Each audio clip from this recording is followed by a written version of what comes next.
the midpoint, okay, another 30 page, so probably 90 page, right? Okay, but you know, this is just, I mean, to tell you the truth, this is really old techniques. So everything is now, there's no rule nowadays. You know, the King's Speech follows very conventional 3-act structure, but you know, if you see The Dark Knight as an example, Christopher Nolan knows this 3-act structure very well. He knows how to tweak it and make it better. So there's no rule to it nowadays, but approximately 90 page, you gotta to have a big letdown, big failure. Any other questions? Okay. So yes, so this is very conventional technique, right? Okay, so let's watch King's Speech, the trailer. I just want to if you didn't watch the King's Speech, you know, I just want to show you the trailer so that we're on the same page.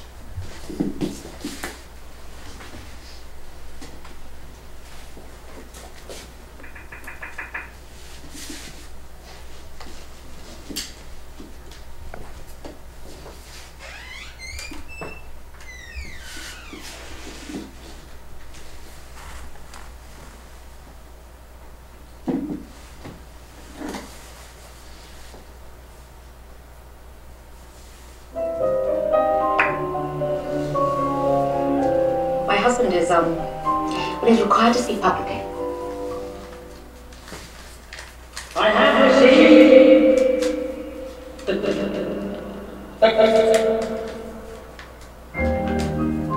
Perhaps he should change jobs. And what if my husband were the king? My husband has seen everyone. Insert them into your mouth. Or enunciate. He hasn't seen me. I can kill your husband, but I need total trust. What was your earliest memory? I'm not here to discuss personal matters. Well, why are you here then? Because I bloody well stammer! Do you know any jokes? Timing isn't my strong suit. Your methods are unorthodox and controversial. Up comes your Royal Highness. It's actually quite good fun. Yes. Art thou afeared? It's your peculiar. I take that as a compliment. War with Germany will come, and we will need a king who we can all stand behind. He's afraid of his own shadow. The nation believes that when I speak for them, but I can't speak. You could do it. You needn't be governed by fear. You're like mad King George the Stammerer. Get up, you can't sit there, get up! Go on, it's a chair. That is St. Edward's chair. People have their names. Listen to me! Listen to me! Why should I waste my time listening to you? Because I have a voice! Yes, you do. The greatest test is yet to come. What's he said? I don't know, but he seems to be saying it rather well. Your first wartime speech. Broadcast to the nation and the world. This great time of crisis. However this turns out, I don't know how to thank him. But he's the greatest man I know. I intend to be a very good king. To a very great king. Forget everything else and just say it to me.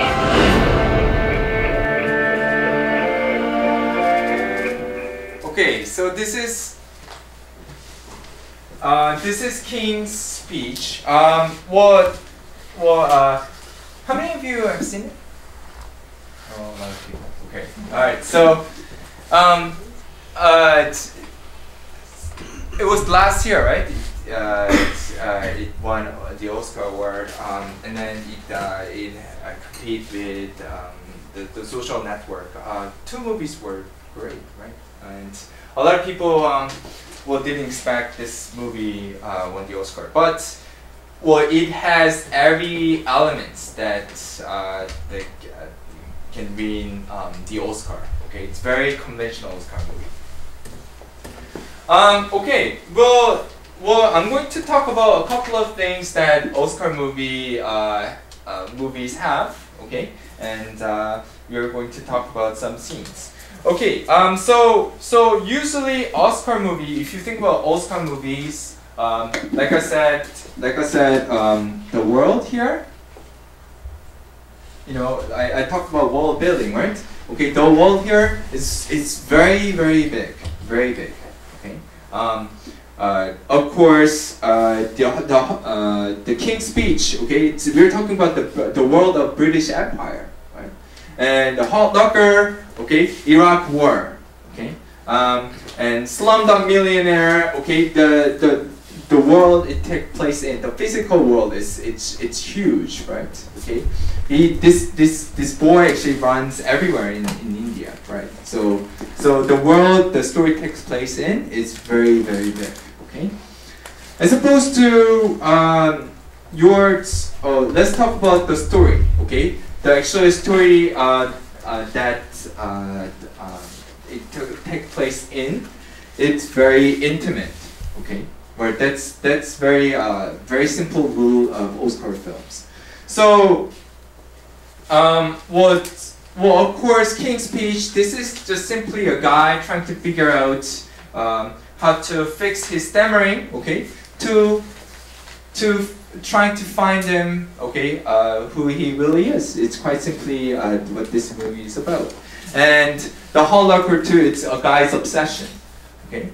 And it's so Oscar movie. It has to be very straightforward. Okay, so very straightforward. The story has to be very intimate, very small. Okay, so the number one rule of Oscar films: the world is very big. The story is very small. Okay, right. Well, okay. How about the characters? Okay, the characters. We talk about character design, right? We talk about Achilles' heel, we talk about fear and outer goal, and we talked about inner desire. Okay, well, basically his outer goal, King George VI's outer goal is to become a leader in the most critical situation time in the history. So that's his outer goal. Of course, at the midpoint he becomes a king. At the midpoint he becomes the king, right? And of course his older brother couldn't become the king, and then he has to be the king. Okay, it wasn't his choice, right? Okay, but outer goal he has to be leader. Okay, because nation, Great Britain actually needs a leader at that point. Okay, because it was during the war. Okay, so that was his outer goal. Of course, that's his outer goal. Okay, his Achilles' heel is very, very, very obvious in this movie. Achilles' heel is he doesn't have a voice because he's stammering. Okay, even though he wants to say something, or he can't really speak in front of public. Okay, he has doubt. Okay, every time. Okay, I mean he cannot become a leader, right? Okay, that's Achilles' heel. It's just great, great Achilles' heel, great outer goal. And how about his inner desire? How about inner desire? I mean, if anyone wants to speak, you can. Well, you can share your ideas and comment. So basically, his inner desire is to gain control of his life, right? Even though he's the king, right? He's the king of a country. Okay. I mean, if you talk about British Empire, if you think about how many countries the UK has, it's like. And then he's the king of all these countries, right? He should be the most powerful man in the world, right? Okay, but then he's actually cannot control his destiny, right? Does he want to be a leader? No, right?